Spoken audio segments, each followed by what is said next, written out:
Hello and good afternoon, everybody. Good afternoon, students and teachers alike. So, my name is Mervin. I'm from Edumetry. Without further ado, let us go to the talk of today, who will be presented by Mr. Nabil Mokhtar, and from the University of Southampton on engineering and computer science career opportunities in post-COVID era. Take it away, Mr. Abang Nabil. All right, thank you, Mervin. Okay, first of all, thank you everyone for joining us for the session today. As per mentioned just now, our topic today is actually engineering and computer science career opportunities in the post-COVID era. So, okay. A bit about myself, just an introduction a bit about myself, who I am exactly. My name is Muhammad Nabil bin Mokhtar. I'm actually the Senior Recruitment Officer for University of Southampton, Malaysia. I have been working for the past 7 year plus. So, and mainly my experience are in the student recruitment industry. I have a bit of I would say background in healthcare marketing as well as management consulting industry. And in terms of my highest qualification prior to this, I did my MBA with UiTM. I did part of my study with Hochschule für Technik in Stuttgart, which is in Germany. And I also completed my degree in English for Professional Communication at UiTM. So sebenarnya background saya ni macam bercampur sikit. Half bahasa untuk professional as in bahasa Inggeris, dan kemudiannya saya pursue ke arah business. So that is, I would say, my background about myself. And then a bit about who we are, basically who am I representing, apa kerja saya dan dari mana saya bekerja at the moment lah, where exactly I'm working at. So I'm basically part of the University of Southampton, Malaysia. Kalau adik-adik semua tak tahu, sebenarnya University of Southampton, Malaysia ni, kita adalah kampus cawangan untuk University of Southampton dari UK. So dekat Malaysia ada 5 UK University, 3 Australia dan 1 dari China. And salah satu daripada 5 UK tu adalah Southampton. Southampton ni terletak di Johor. Saya akan go through brief je pasal Southampton, Malaysia, and then I'll move on to the topic. So a bit about the university itself. As of 2021, kita sebenarnya ranking nombor 90 dunia, dan untuk 2022 ranking kita dah naik. We are actually up to number 77. So we are among the top 100 university in the world, dan kita nombor 77. So antara yang terbaik jugalah. Dan kalau kata belajar dekat Southampton ni, sebenarnya kita lebih kepada business, engineering, computer science. So ini adalah antara program-program yang memang kita offer dekat kampus Malaysia. Okay, untuk kampus UK kita ada beberapa tapi kalau kata adik-adik study dekat kampus Malaysia dan buat pertukaran pelajar ke UK, kita ada option tu. Tapi kalau adik buat macam tu, kebanyakan pelajar kita memang akan ke Highfield campus dekat Southampton UK itself. So the other campuses dia lebih fokus ke arah program-program lain lah. Kalau kata engineering, business, computer science, semuanya dekat Highfield campus dekat UK. And then kalau yang dekat Malaysia ni, kita boleh kata jumlah pelajar kita low. So kita ada low student to staff ratio. Kelas kita kecil je. So orang kata kualiti pembelajaran tu lebih baik. And then we also have 100% of our academics background are someone who come from with a PhD academic qualification. So those who are teaching you will basically they have a PhD, and some of them has been working in the industry prior to teaching. Ini sebagai intro a bit lah what we offer at Southampton. Contoh kalau kata lepasan SPM. Lepasan SPM adik boleh masuk ke arah foundation, dan kalau ke arah engineering, katalah berminat ke arah engineering, adik kena buat 1 tahun foundation engineering, dan kita ada 3 option untuk degree, which is electrical and electronic engineering, mechanical engineering, aeronautics and astronautics engineering. So program ni kita ada 3 untuk engineering. Dan kalau kata adik join program engineering degree kita, dia 2 tambah 2. So 2 tahun in Malaysia, 2 tahun lagi dekat UK. So that is how our degree structure for engineering lah. And then we also have business. Business foundation setahun, And then degree 3 tahun. Degree kita ada 5 option setakat ni daripada foundation ke degree. Ada business management, entrepreneurship, accounting and finance, business analytics as well as marketing. We also have computer science foundation year.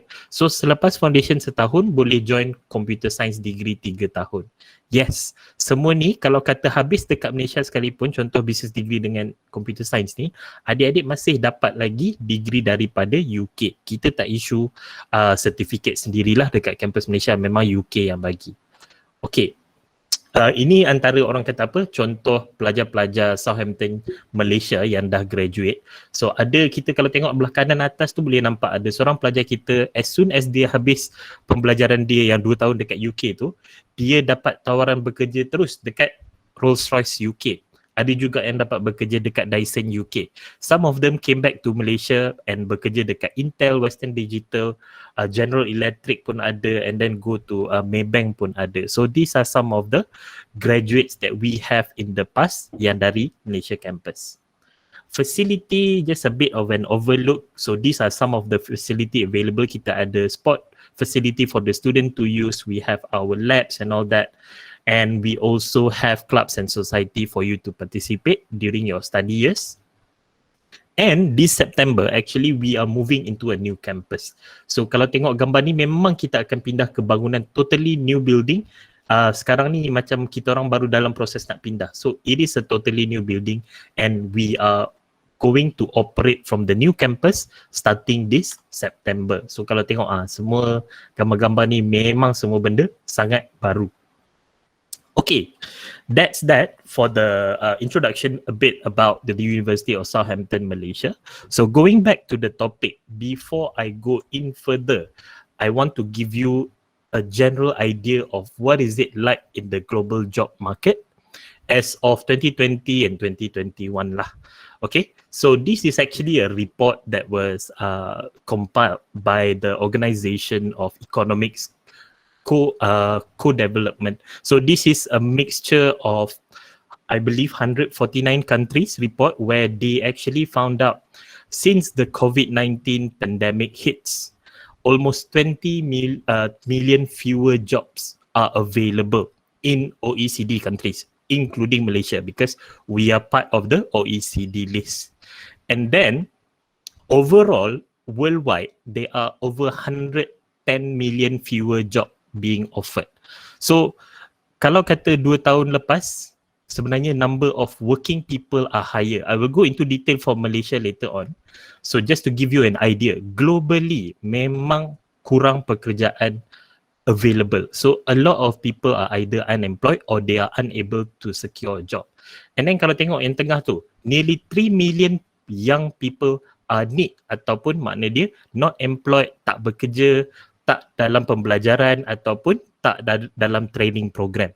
So semua statistik ni adalah diambil daripada orang yang berumur 15 tahun ke atas sehingga umur 69. So that is the statistic range.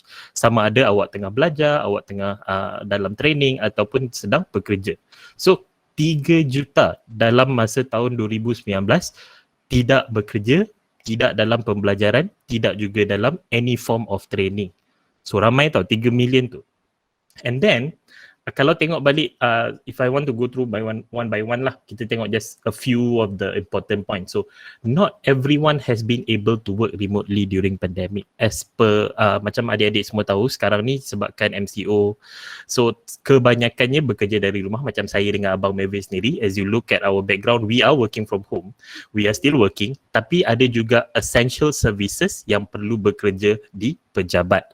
Dan ada juga mereka dalam industri yang macam manufacturing, production, mereka masih bekerja di pejabat. So, according to the statistic, it shows that a lot of people get the chance to work from home. Tapi tak semua. Ada juga yang masih bekerja di usual workplace, which is office, dan almost 15 to 20% berhenti bekerja ataupun diberhentikan at this point of time. So, lagi satu benda penting yang adik patut tahu, unemployment drop since 2020. Memang pada tahun 2019 waktu first COVID hits, unemployment rate actually shoots up. But then we are slowly recovering globally. So orang kata apa, peluang pekerjaan tu dah semakin terbuka. So our economy is stabilizing and people are starting to offer more job opportunities. So ini general ya. So now we go to Malaysian market itself. So Malaysian job market, first, kalau adik-adik tak tahulah, kita punya current population in Malaysia adalah 32.7 juta. So 32.7 juta, macam saya cakap tadi, between umur 15 ke 69 yang sama ada bekerja atau belajar, kita ada labour force of 16.1 million.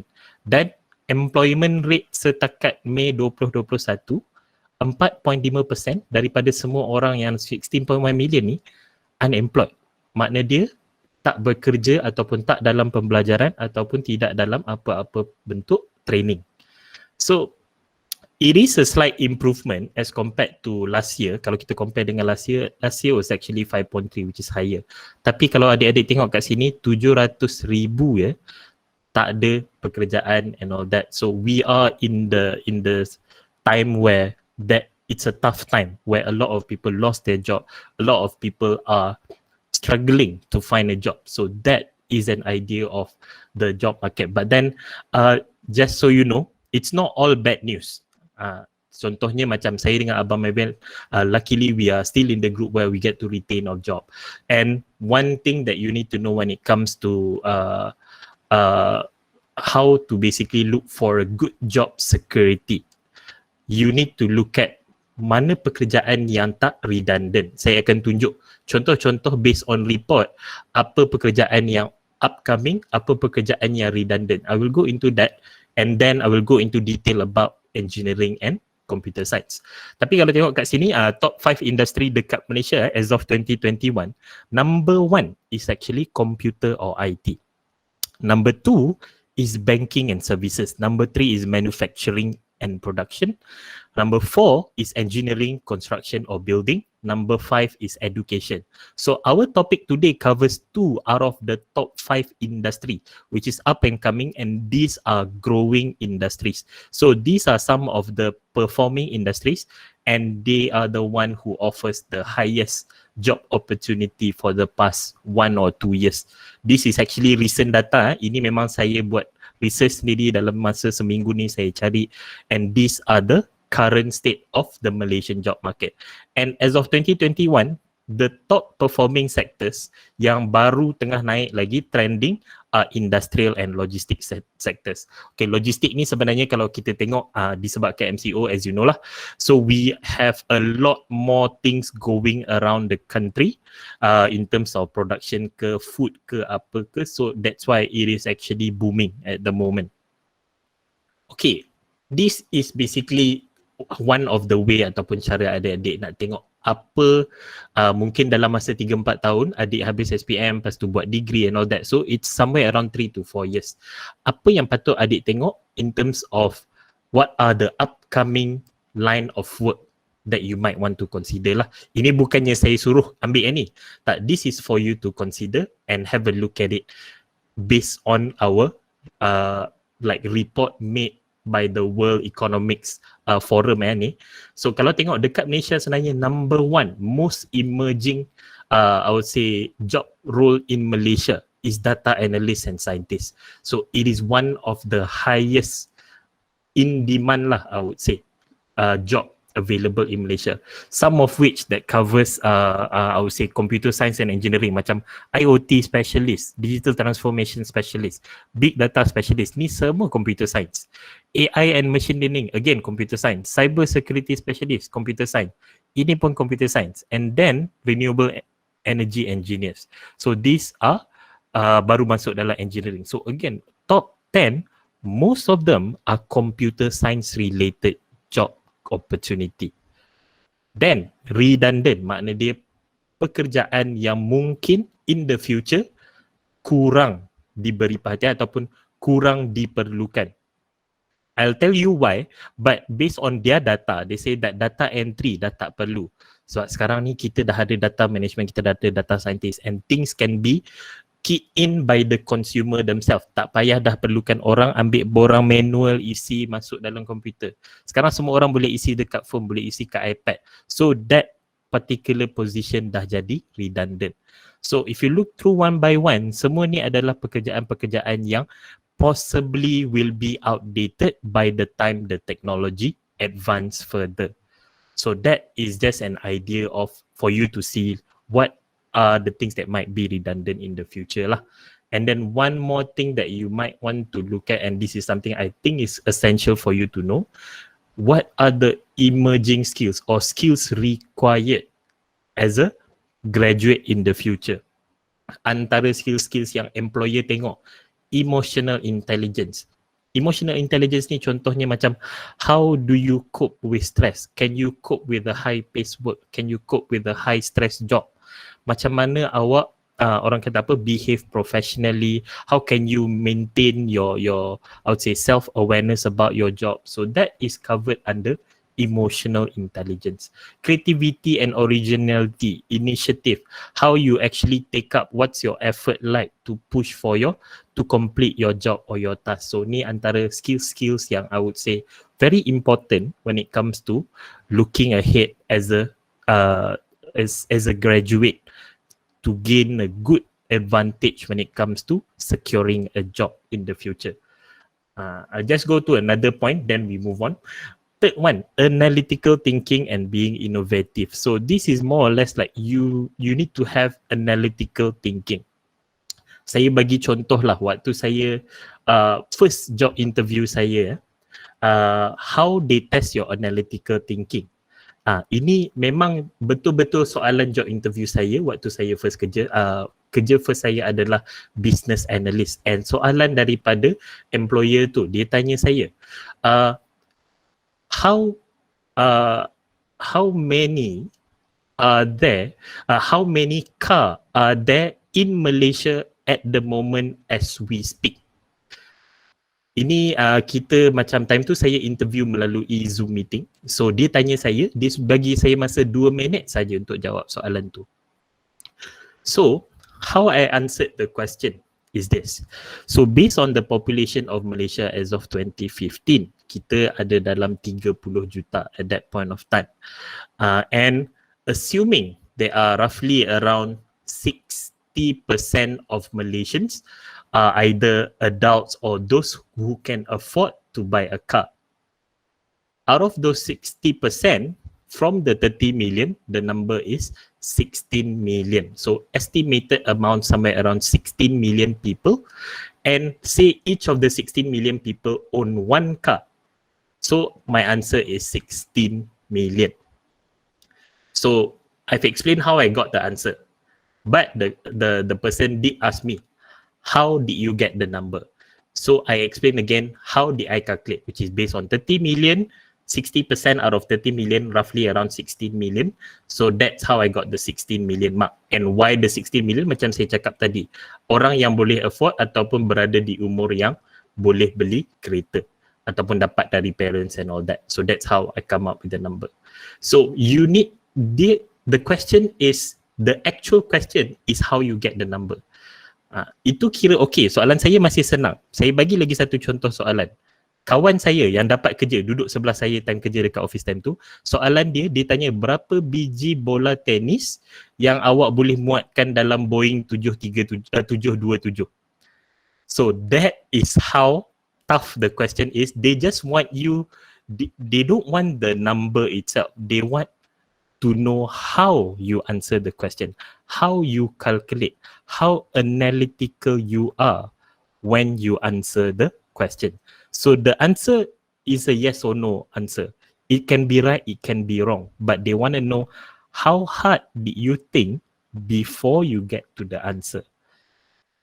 So that is actually a sample of how employer test your analytical skill.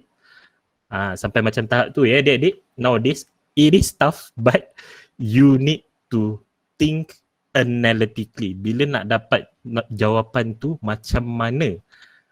Is it feasible? Is it relevant? That is what critical thinking is. You start thinking of the cost, why benda ni ada sini, kenapa, apa, mengapa, bagaimana. So that is how critical thinking works. Okay, moving on. For future job transition, like this is basically the current state of jobs and the future transition. So evolution of job spectrum. Contoh dulu zaman sekarang, even now we still have all this. Kalau tengok ini adalah industri-industri yang available dekat satu dunia, not just Malaysia, everywhere. But all this will slowly transition into a more complex and condensed industry in the future. Contoh, semua industri kat sini in the end it will be linked into the main sector which is expected to be the future job division. So this will be a more concentrated, I would say, version of job spec or job spectrum in the future.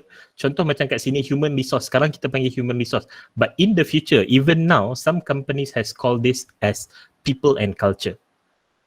Engineering will be a very generic one sebabkan semua benda akan terlibat dalam engineering. So as you can see, everything is interconnected to each other. So that is how the future job market is evolving. Okay, then we go to engineering job market.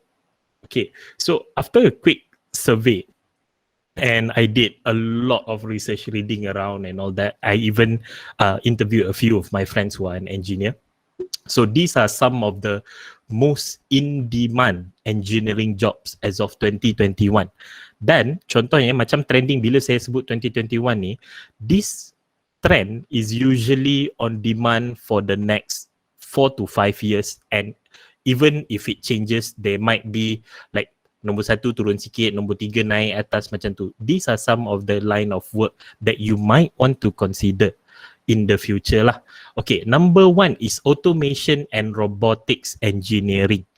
So that is the most, I would say, in-demand job in Malaysia in engineering. Sebenarnya kalau ikutkan bukan dekat Malaysia saja, a lot of countries this will be ranked number 1. Number 2, mechanical engineering.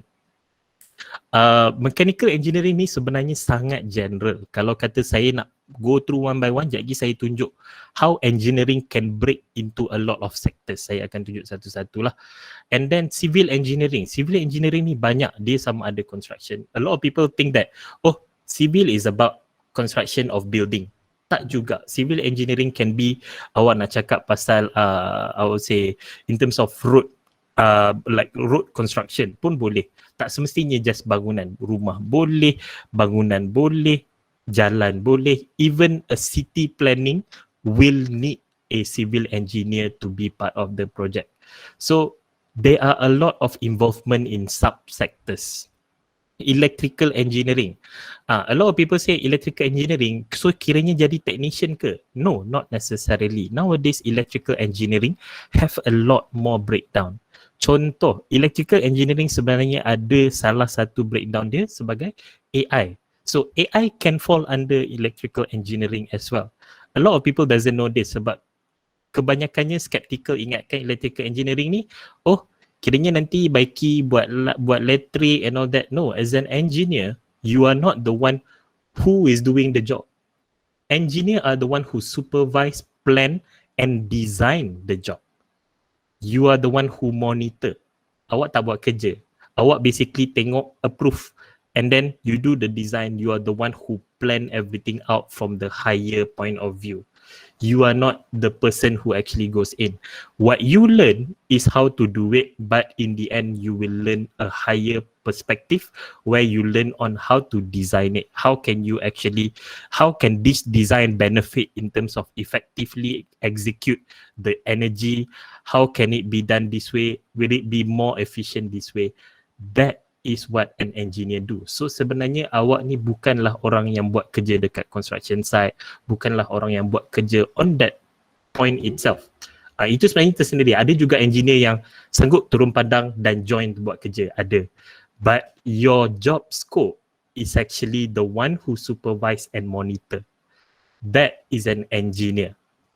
Okay, and then alternative energy. So alternative energy ni kalau dekat Malaysia kita ada hydro, and we are also slowly looking at solar, renewable energy as well. So these are some of the subsector yang tengah naik dekat Malaysia sebab we are looking for alternative energy usage in Malaysia for the past few years, and then the demand for engineers within this line of study is increasing as well.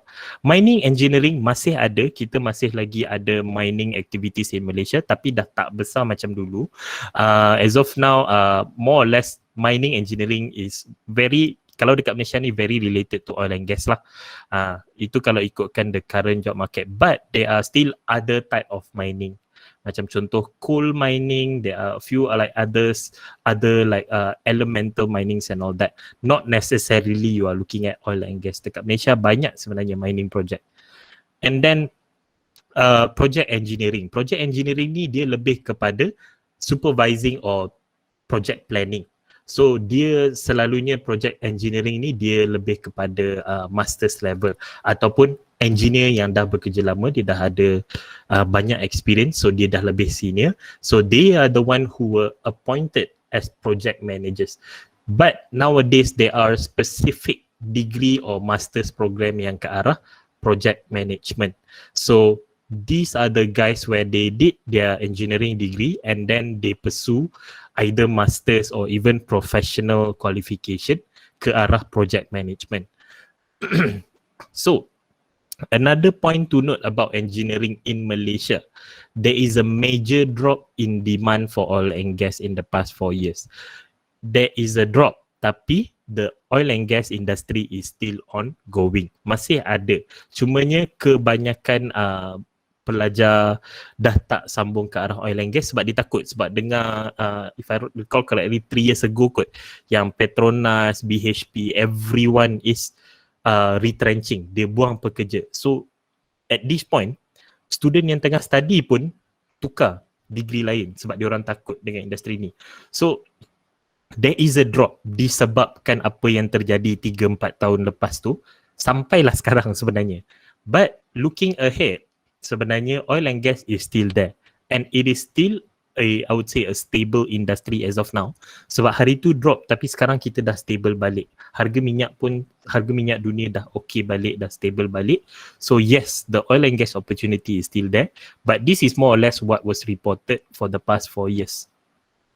But then the last point, just so you know, more engineers, sama ada yang tengah bekerja ataupun pelajar yang baru habis belajar ke, are taking up professional certification as to supplement their academic qualification.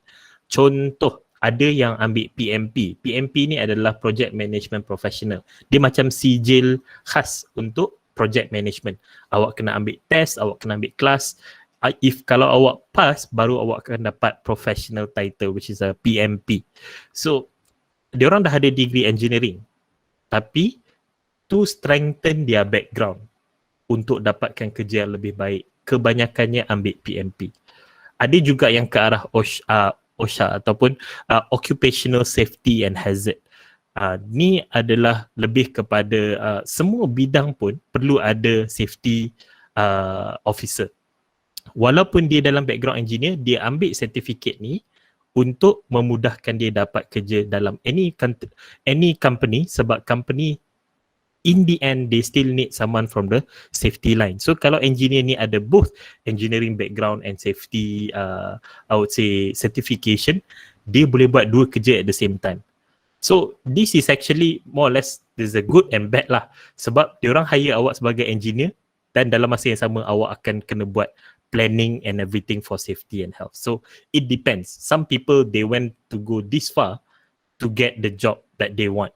So ini salah satu perkara yang quite common nowadays.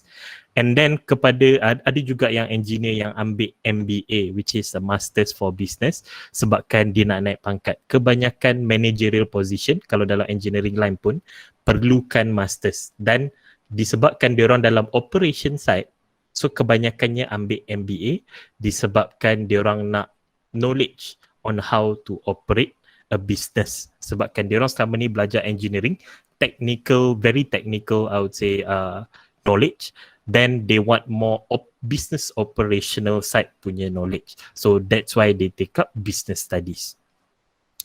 Okay, moving on, this is basically the major engineering branches.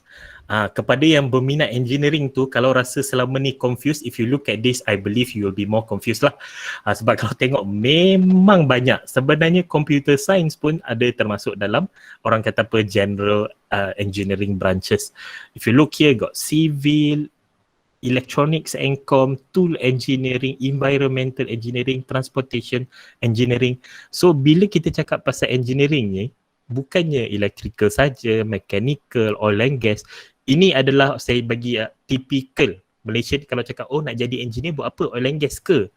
Nak jadi engineer buat apa? Buat mechanical ke? Automotive nak bekerja dengan proton No, that is actually a very very typical stereotype for engineering.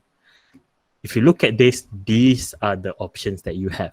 Not necessarily when you talk about engineering, it is just limited to several things. Macam saya cakap tadi lah, kalau Malaysian kita tengok, oil and gas nak kerja dengan Petronas nak masuk automotive mechanical engineer sebab nak kerja dengan Proton, dengan Pro2, nak kerja dengan Honda.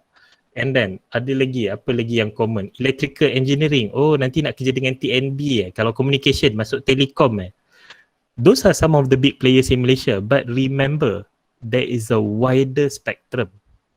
Ini saya tunjuk ni major branches, I will call this sector. There are sub-sectors which is pecahan lagi di bawah tu. Saya akan bagi contoh nanti di hujung talk saya tentang antara salah satu subsector lah. Saya akan share a bit about the subsector and what is it like to be in the subsector. Okay, tapi for now, just so you know, these are the options that you have for engineering, and all these sectors are still relevant in the current job market. So siapa-siapa yang berminat engineering tu bolehlah tengok, maybe ada kata-kata orang kata apa, some of the words there might pique your interest, then you might want to search more about the availability in Malaysia. Okay, but when it comes to top 3 engineering sectors or subsectors, based on Malaysian preference recently lah. Ini sebenarnya based on my experience, saya dah bekerja dalam bidang ni dalam 4 tahun, dan kebanyakan pelajar yang berminat ke arah engineering, the most asked question are these 3. Okay, number 1 is mechanical engineering. Mechanical engineering, macam saya cakap, it's a very wide, I would say, kind of program where you can jump into any line of work. Sebagai contoh, I have someone who is a graduate from mechanical engineering, tapi sekarang dia kerja dalam railway division. Saya ada kawan yang bekerja study mechanical engineering juga. Sekarang dia bekerja dengan AirAsia sebagai aeronautic engineer untuk AirAsia. Kiranya dia adalah person yang maintain for some of the AirAsia aircraft. So dia maintain engine dia, aircraft engineer lah I would say. And then I have my cousin which is actually an automotive engineer. This one betul, dia memang kerja dengan Proton lah. So he's the design engineer for Proton dalam automotive industry. And then I have friends who did mechanical engineering who is working in a construction company, disebabkan dia ni sebagai project manager untuk some of the projects in KL lah. So mechanical engineering is not necessarily orang kata apa, just stuck in certain limitation. So there is a broader, I would say, breakdown and wider options once you graduate. So you can still match your interest. Contoh macam tadi saya sebut, mungkin adik-adik berminat nak bekerja dengan company, dengan kapal terbang. So kalau dekat Malaysia kita ada AirAsia, Malaysia Airlines and all that, but then dia ada sub company yang maintain the aircraft. So awak bekerja dalam aircraft engineering, find this company.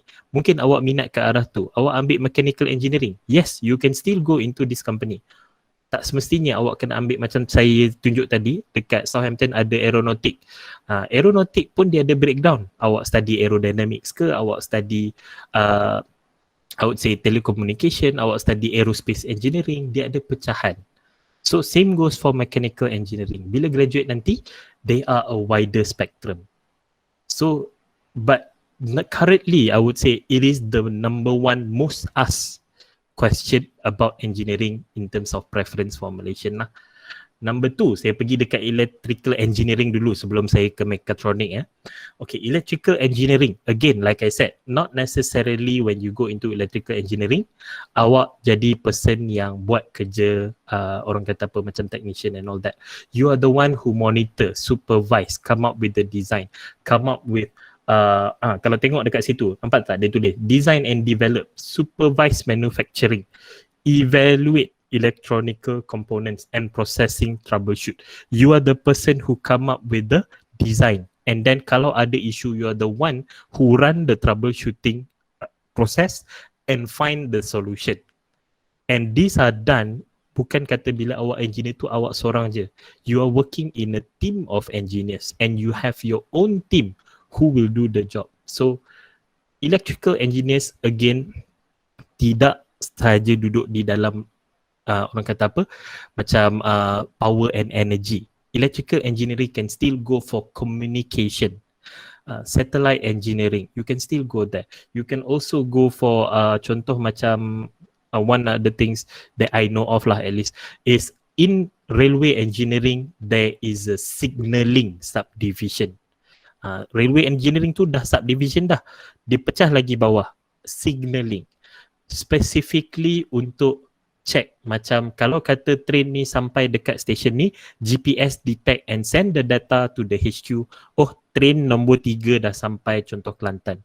So that requires someone from electrical engineering to design the mechanism, how that data can be sent back, how that will work, what kind of hardware needed to do such a process. So that is a sub-sector. Boleh kata contoh pekerjaan yang adik-beradik boleh pilih ataupun available out there under electrical engineering. Then number 3, which is a lot of people are asking nowadays, saya nak buat mechatronic. What is mechatronic? So mechatronic is very closely related to automation and robotics engineering. Sebenarnya what you will learn as a mechatronic engineer is more or less like the control system, the design of a mechanism ataupun mechanics when it comes to a machinery, not necessarily a robot. Satu, adik-adik jangan salah faham. Ramai sebenarnya yang salah faham, oh kalau kata saya buat mechatronic engineering ni, in the end I will work with a robot. No, it's not. Okay, contoh saya bagi, kalau dekat Malaysia, the highest automation job available adalah dalam manufacturing industry. Antaranya yang terbesar dekat Malaysia, of course it's automotive lah, production of automotive and juga manufacturing of goods. Maknanya dia bila kita pakai mesin untuk buat barang, that machine macam yang tangan robot semua tu, that is still considered robotics. Not necessarily kena bentuk manusia. That bentuk manusia tu nama dia humanoid robotic.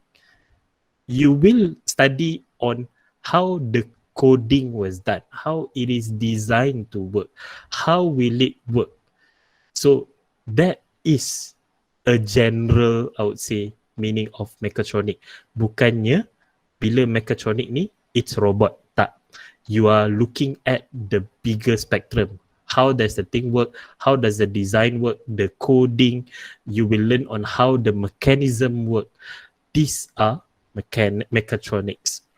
So boleh berminat ke arah mechatronic ni, tak ada masalah. And just so you know, sebenarnya mechatronic ni, kalau adik pasal mechatronic ni sebenarnya adalah salah satu division daripada mechanical engineering dan electrical engineering. So it is a subsector macam mix of mechanical engineering and electrical engineering. Because what you learn here is something that you will learn in the mechatronic engineering. So in the end, it's a mixture of two major and it becomes a new, I would say, subsector. And disebabkan current advancement of technology, it becomes a big thing because a lot of things requires robotic or automation. That's why the demand for this sector or subsector is going up. So ini adalah 3 sektor atau subsector yang tengah naik dekat Malaysia. So just for you to know, these are some of the things that memang a lot of people are looking at, a lot of people are demanding for graduates in this line of work.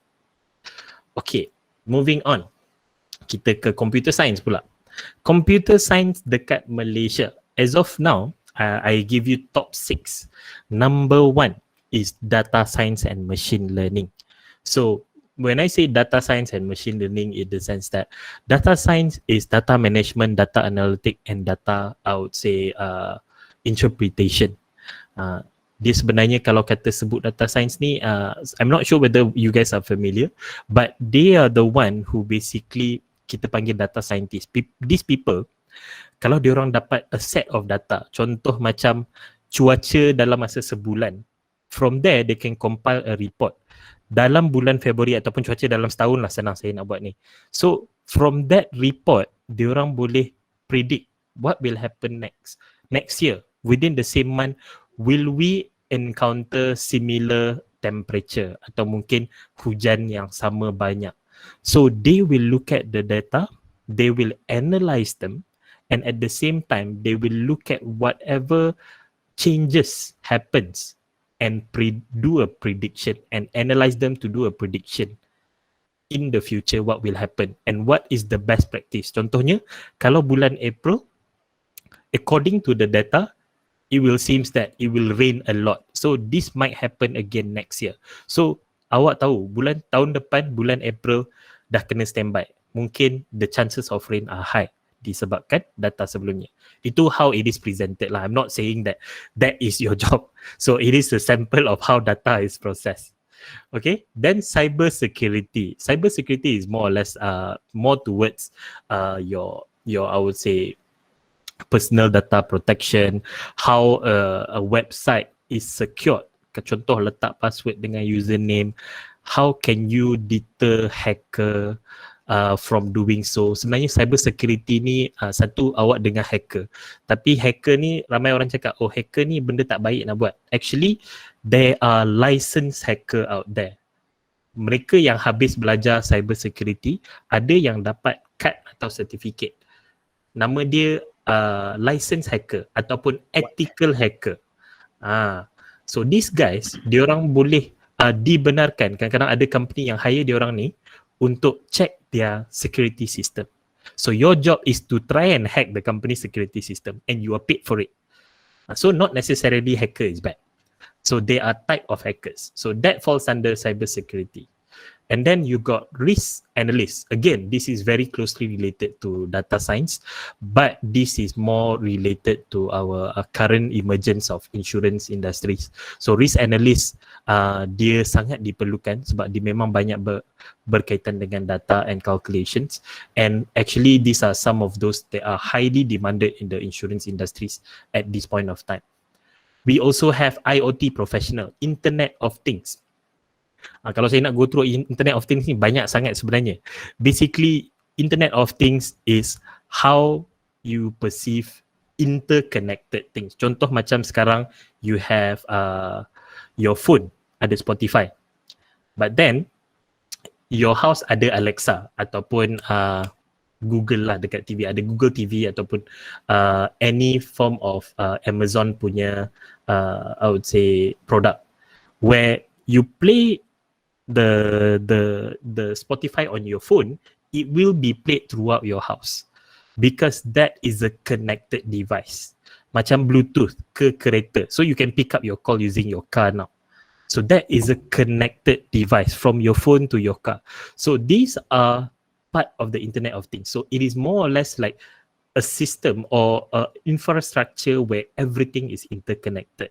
Itu contoh kecil lah. Contoh antara lainnya adalah macam our what would say the traffic report, interconnected traffic report, live traffic report. Macam contoh yang awak ada dalam Waze tu, macam mana dia detect all the traffic available in Malaysia, what is the current situation, live setting kalau kata sini ke sana berapa minit.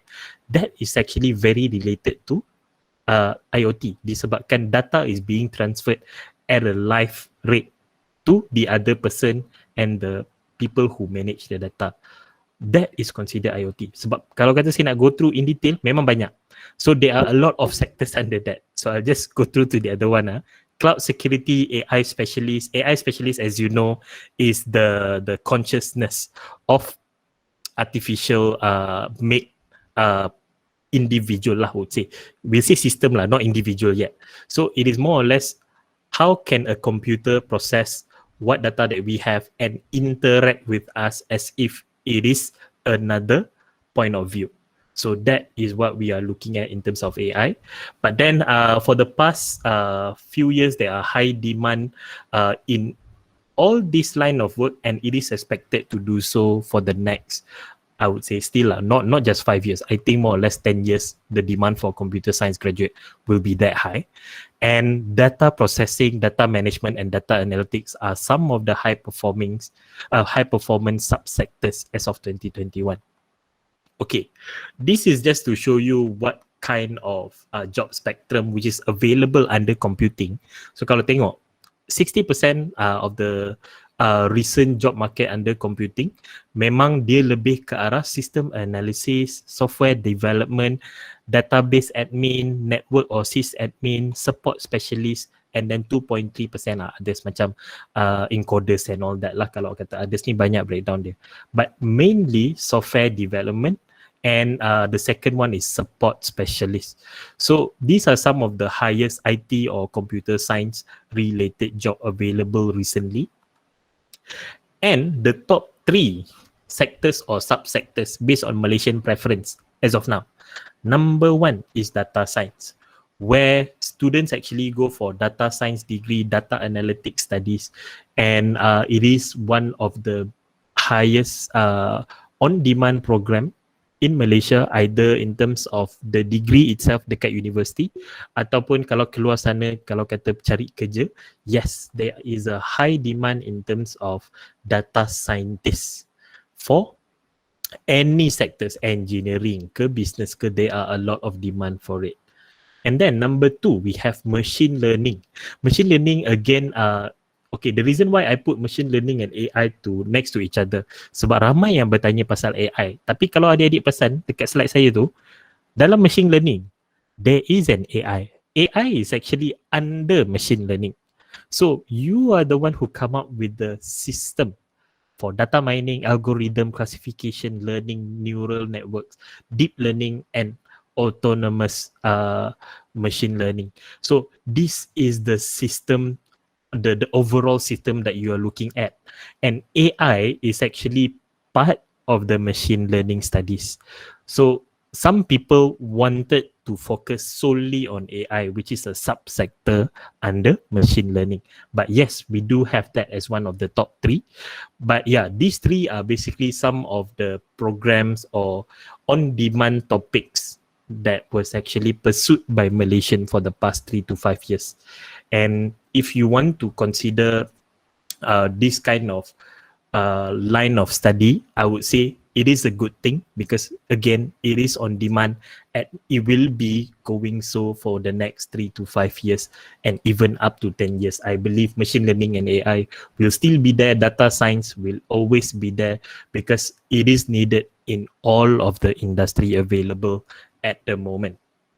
Okay, a bit of a story sharing lah kita, daripada kita cakap benda-benda serius tu, saya nak cakap sikit lah. Ini sebenarnya macam orang lain kalau cakap sembang, dia cakap pasal Jeff Bezos and all that lah, cakap pasal Tesla lah, Elon Musk and all. I'm giving you an example. Okay, the guy in the photo on the right hand side is actually my brother. Bukan bro, this is my biological brother. His name is Muhammad Ahlam Shazwani Mokhtar. He is an engineer, a Malaysian graduate, studied in Malaysia, completed his study in Malaysia in mechanical engineering. And he has been working in the railway sector. Contoh, a lot of people say, kerja engineer ni susah lah, penat lah. Okay, so a bit about my brother lah. He completed his engineering degree back in 2012. So he's been working more or less like around 9 to 10 years now. His first company was Global Rail as a railway engineer. And he worked for the KV MRT project in KL, a few of them. And then he also actually involved in the KTMB Seremban Depot. And then he moved on to the government side, Suruhanjaya Pengangkutan Awam Darat, SPAD, as a railway engineer. So at this point, kerja dia lebih kepada monitor projek-projek dekat Malaysia. And antara yang dia terlibat adalah Ampang Line, Kelana Jaya Line, Extension Project and approval for ERL new procurement. Kiranya beli train baru untuk ERL system dekat Malaysia. And then dia juga terlibat, saya ingat time ni dia juga terlibat dengan ETS project yang dari KL ke Perlis. So the high speed ETS that we actually have now, he is one of those who are involved in the project.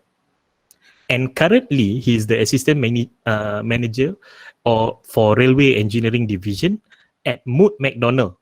Mood McDonald ni bukan yang McD bukan Ronald McDonald one. So these are actually a UK-based consulting engineer company. So dia bekerja sebagai consultant for a UK-based company. Sekarang kerja dekat Malaysia. Dia dekat office dekat KL lah. But just to give you an idea of a life as an engineer lah. Ever since he worked in the engineering line, almost every time when I get to meet him, bila saya jumpa dia, he is always excited to work on a new project.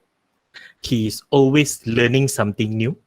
And actually, this photo down here and the photo on the right top is when he was in China. His second company lah, this one, the Suruhanjaya SPAD sent him to China.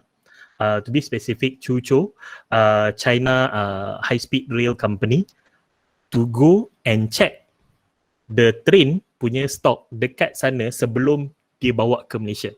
So dia pergi sana untuk check condition and approve train tu sebelum dia datang ke Malaysia. Yeah, and the one on the bottom left side is the photo when he actually aman. Itu train dekat factory dekat China sebelum dia orang approve dan bawa ke Malaysia. And then the photo on the right hand side sebelah kanan tu, itu sebenarnya annual dinner company dia. So when you say engineer ni sangat stiff, sangat keras, sangat very professional, not really. They are still people. Dia masih lagi human being. So they still enjoy themselves as an engineer. So dalam company dia, they have the Egyptian night. So this is actually their annual dinner lah. So that's how relaxed they can be. Not necessarily bekerja sebagai engineer ni pening kepala and sakit hati and all that lah. So a bit more about himself, about like his journey. Kalau tengok kat atas tu, he basically went to China to test their high speed rail, to check on the design in the factory. Waktu dah sampai Malaysia dekat sebelah kanan tu, they check for the model that was ready sebelum ship ke Malaysia. Sampai ke Malaysia dekat bawah tu, dia check whether it is ready to be operated. And then this one, he was in South Korea dekat Busan, so he tested and joined the group from Busan to Seoul punya high speed rail.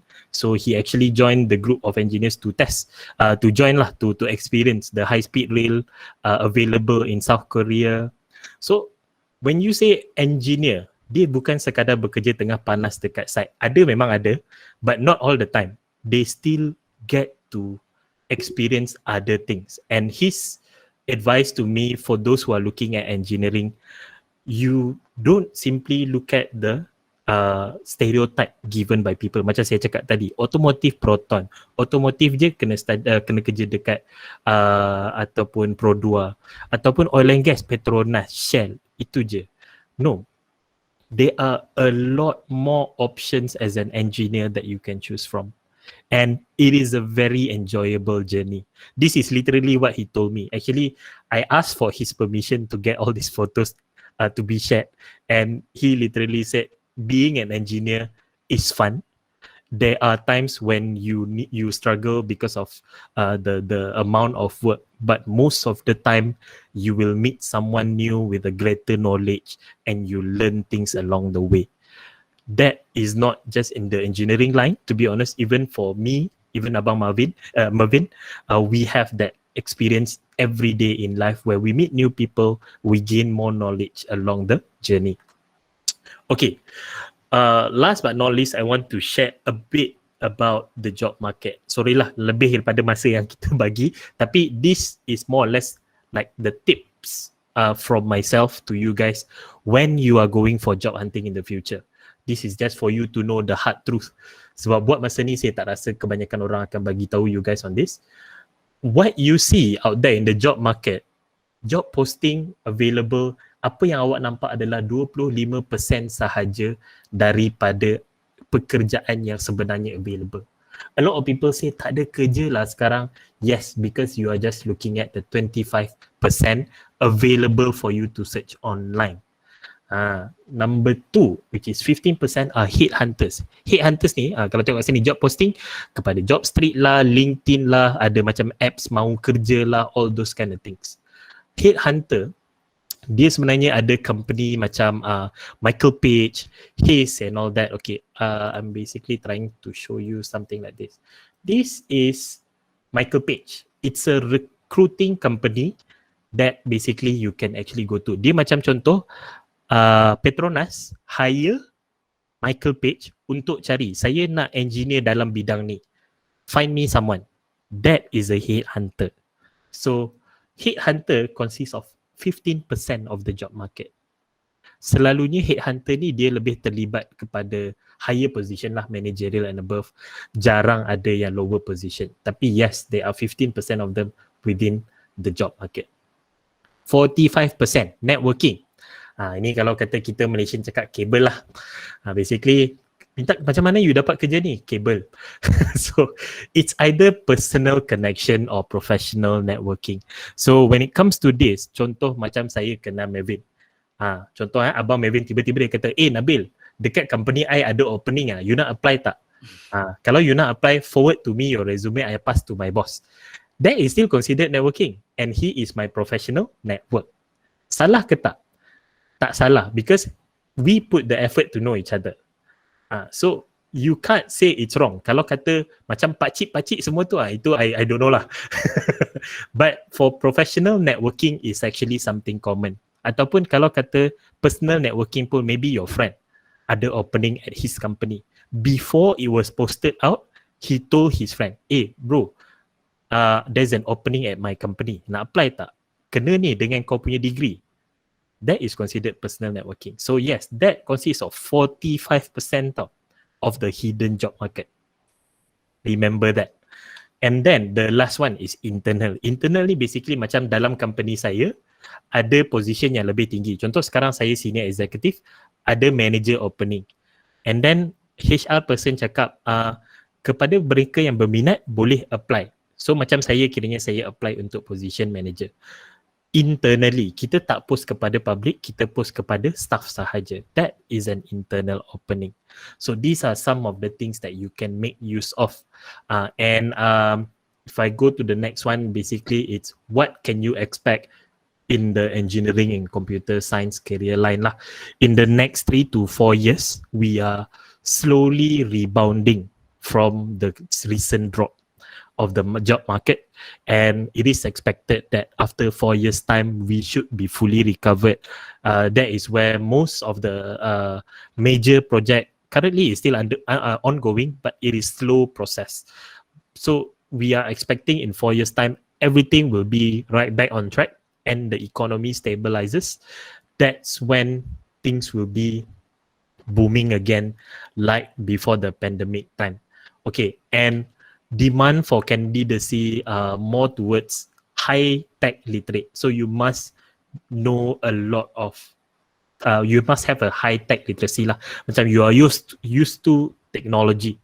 You are not I would say bukanlah buta IT orang kata tapi macam sebolehnya tu at least you know how to use the computer, how does it work, how can make life easy. It will make your life easier, to be honest. And soft skill is one of the essential part of job candidacy, as in they will look at how you present yourself, how you manage yourself, how you plan things out, how you strategize your work and all that. Soft skill, there's a lot of them. I'm not going to go through one by one. We are already beyond our time, to be honest. And a lot more people will take up professional courses to supplement their academic qualification. This one I've already mentioned earlier. So kalau degree tu sekarang nowadays, degree, a lot of people ada degree. So they are looking at to supplement their degree, they orang ambil professional courses, online courses, and they put it in their, I would say, their CV to add value to themselves when they apply for a job.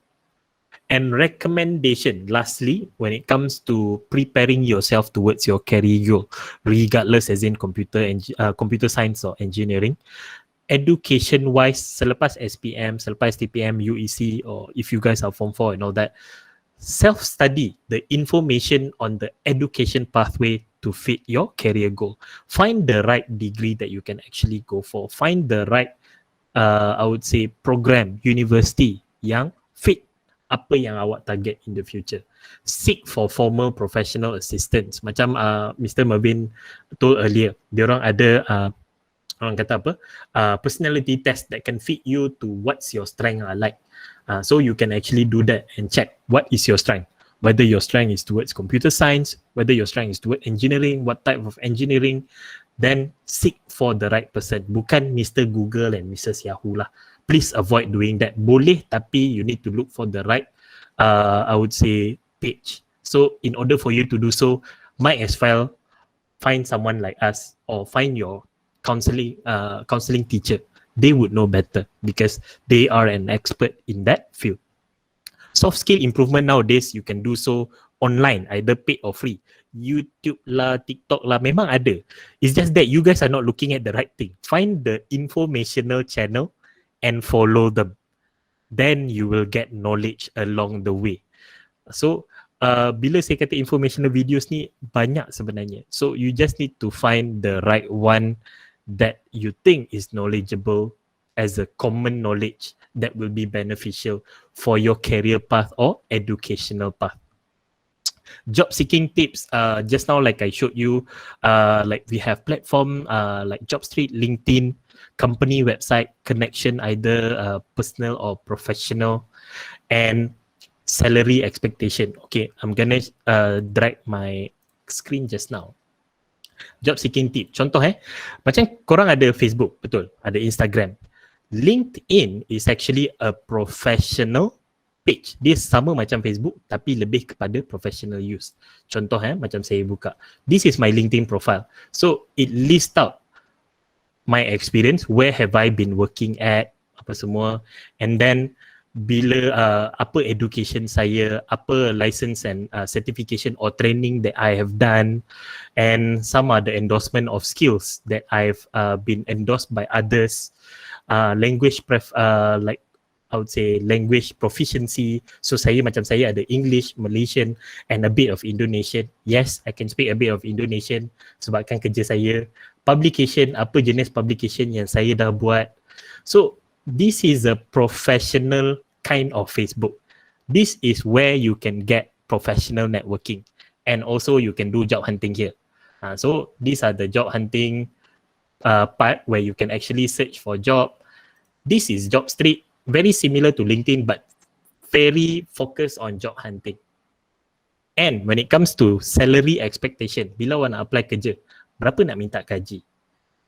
You can literally just Google nowadays salary report 2019 and this will come up.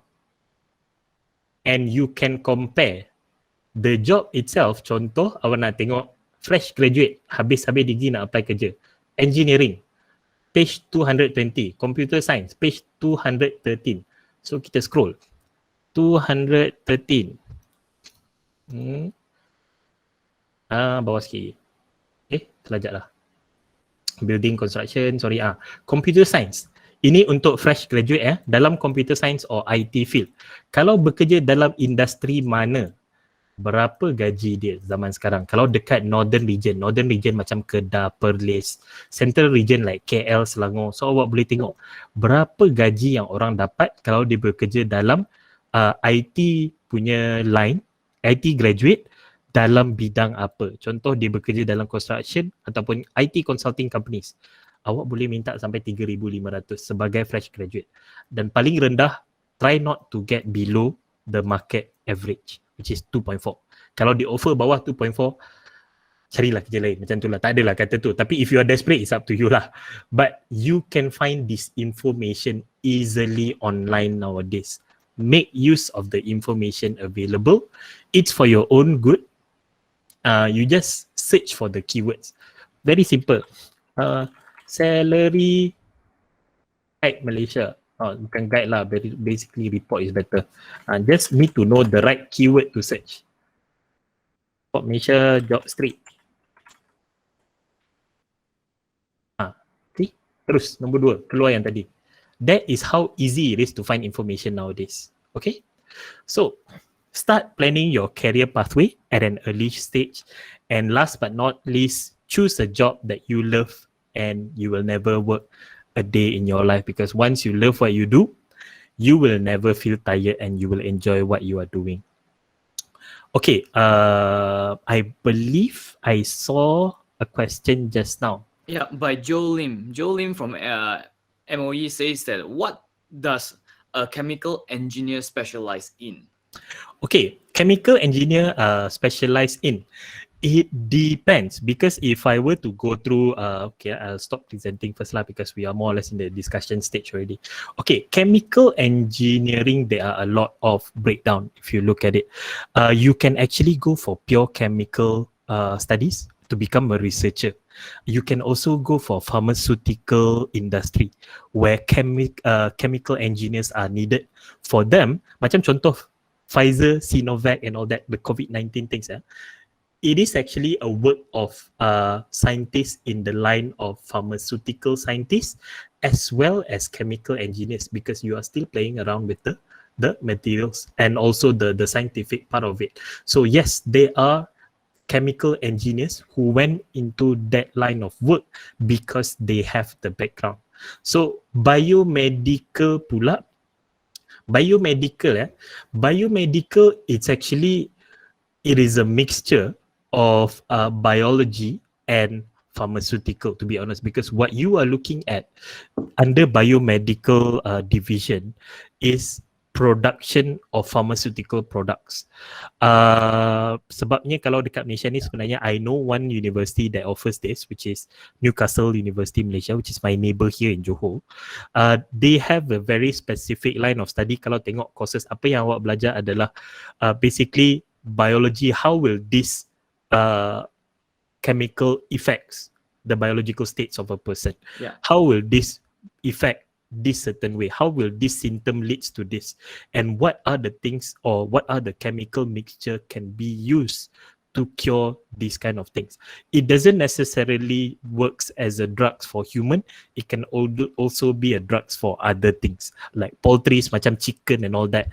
You can still come up with all those drugs and still work under biomedical engineering. So it is a very big thing, I would say. Okay. Just now Megatashan mentioned about crypto mining as a technicians. So I'm asking on behalf of the new generation, because you know crypto is a new generation currency. So a lot of students will be very interested about crypto itself. So how does computer science relate to crypto? Okay. To be honest, when it comes to cryptocurrency, actually that mining engineering is not crypto mining. One thing first, you need to differentiate between the two lah. Mining engineering is basically more towards mining technology, as in proper mining. Even oil rig mining is considered under mining engineering. That is engineering. Crypto mining actually falls under, I would say, computer science, data science, actually still under those.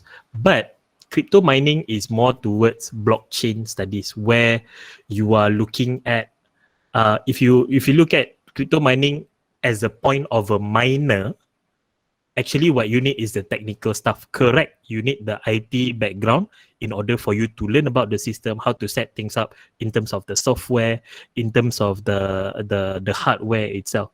But if you look at it as an investor, contoh macam personally, like myself, I have Luno. Luno is actually an apps for cryptocurrency. So if you look at it from a investor point of view, you need more business, I would say, knowledge in order for you to know how this goes up, how this goes down, where do you actually sell your items, where do you actually buy the crypto mining, cryptocurrency and all that. But if you're looking from a minor point of as a mining person. You don't really need the computer science to mine. Correct. It's Because you actually just more or need less like it's a general knowledge, to be honest, because the setup, even for me as a business student, I can set up a mining rig for myself. What you learn as a computer person will be applicable in terms of setting up such system because you learn the programming language, Yep. but you don't. I would say if you can come up with such system yourself, then you'll be, I would say, you are one of the geniuses lah, to be honest, because But it's a totally different line of technology lah. I think the more specific thing I think Megatasha might be interested is about how computer science fit into crypto and how crypto fits in computer science. So for those who don't know, actually, yes, crypto falls into finance a little bit more. Because it's basically it's money or commodity. But the thing is, you need people to write the program itself for the crypto to exist, the coin itself. So the most famous example will be Vitalik, the person who wrote Ethereum Bitcoin, the Ethereum coin, which is under Bitcoin. That person has a computer science background. He has a computer science degree. I think he dropped out, but then he's very smart. Basically, he has a computer science background to write the program that equipped him to have the education and the know-how to in order to write that program itself before the Ethereum went public and made him a billionaire So this is a course of studies that allowed him to did what he did and to allow us to own whatever that is called Ethereum these days. So I think that addresses the question a bit more specifically. I'm not too sure if that's what you're asking, but yes, that degree equips you to write that thing, that Ethereum. Correct, because in the end, when it comes to the system itself, what you need is the programming languages, just like Python, C++, Java. So those are the things that you'll be learning in computer science. And yes, it will provide you with the right knowledge to write the system or to be part of the development team. So yes, it is somehow related, but then cryptocurrency, again, like Abang Melvin said, it's a commodity. So depends on which perspective that you are looking at for that particular line of things. And before I answer the last one, which section does nanotechnology is in by Sowing? Okay, for nanotechnology, it actually falls under electrical engineering. It is also a sub-sector under mechanical engineering. But if you're looking at nanotechnology, it depends, as in what kind of nanotechnology that you are looking at. Because even under renewable energy, where you study about solar energy, they have a photovoltaic specific research where you still learn about nanotechnology under that solar energy division. So, but if you want to ask me like which section does it fall under, I would say it is under electrical engineering lah. But nanotechnology is more or less a focus that they have made under electrical engineering to study production of nano-size technology, either in terms of microchip, either in terms of robotics, either in terms of, I would say, even system layout. But yes, it's under electrical engineering. Okay, last one again by Mega. He asked about crypto world demand in the future. To be honest, I don't see it's a good market in the sense that this is my personal opinion. Because if you look at it, even 2 days ago, I'm not sure whether you have read the news, China actually banned crypto mining in China. China government want to abolish crypto mining entirely from China. So, and just so you know, China actually have 37% of the mining capacity in the global market for crypto mining. So I'm seeing that it's gonna go down the drain somehow. One day it will stabilize for quite a while, but along the way, because the usage has been banned in a lot of countries, I don't see that as I would say, a growing market or even something that you might want to consider. It is growing in some Southeast Asian company, like there are companies in Malaysia, in Vietnam, that is looking for developers to be part of their blockchain company and all that. But I would say you can go for it if you want to. If you're really keen for it, you can. But prepare yourself in the sense that don't simply put your everything in it, because as I mentioned, a lot of countries are banning that usage for cryptocurrency, and I don't see much relevance of that particular industry in the next 10 years, to be honest. So it is rather questionable. It's debatable, but it's debatable in the sense that there are rising numbers of opportunities, but they are the downside in the Yeah. global market. Because I personally take a different stand, an opposing stand. I'm personally obviously invested in crypto itself. So there's always both sides in the story. So there's always one side that thinks it's something very not stable, and then there's another side that says, hey, this is so good, they get blinded. So you kind of have to do your own studies. I myself take Right. a better stance that I'm a bit more optimist about the crypto future. But then coming back to the theory, to the topic of today, which is computer science and engineering relating to crypto. I think because crypto, you don't it's not a topic of just financing. Sometimes it goes into blockchain technology as well, as there's a lot of services and services and system that is based on blockchain service. A lot of data science that go behind it. So if we take apart the finance part of crypto and we just look at the blockchain technology that was created by it, there's a lot of new adaptation in terms of blockchain technology in a lot of business out there.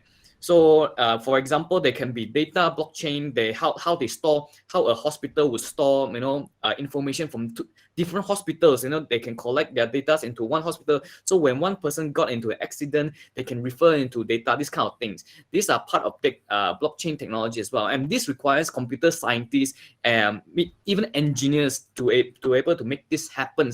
So I personally think that I can quite with 100% confidence to say blockchain technology will drive the future.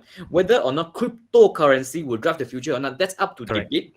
But the technology behind itself, it is still feasible Yeah. and sustainable to be used. Yes. So that would be, I would say, the general look of it lah. But going back to the topic, because we have strayed quite a lot lah. Again, if you are looking at computer science and engineering, these two lines in general, I would say definitely it's a good opportunity and pathway for you to consider, and it will be on demand for the next 3, 5 more 10 years. Yes, it will be there, so not to worry. And again, my advice for you guys, if you are not sure or you are keen to know more about the information, do seek for formal or professional advice. We are more than happy to assist you guys. Maybe we'll go into the detail later on. I believe that's all, right? No more question for me to answer.